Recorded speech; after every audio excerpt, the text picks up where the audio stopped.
न्यायाची मशाल होती।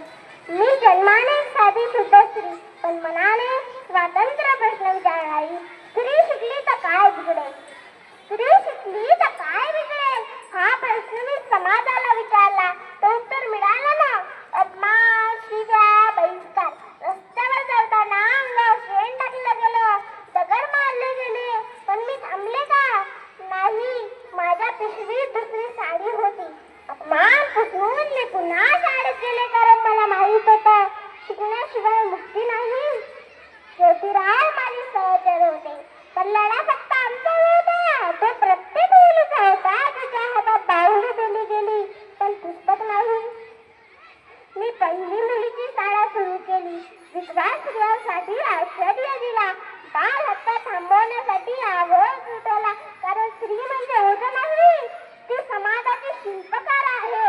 आज मी तुम्हाला विचारते, तुम्ही शिकत आहात? बोला ना, तुम्ही शिकत आहात? प्रश्न विचारत आहात? आणि न्याय दिसला तर गप्प बसत आहात का? लक्षात ठेवा, मी सावित्री आहे, कारण मी लढते। तुम्हीही सावित्री होऊ शकता जर अन्यायाविरुद्ध लढाल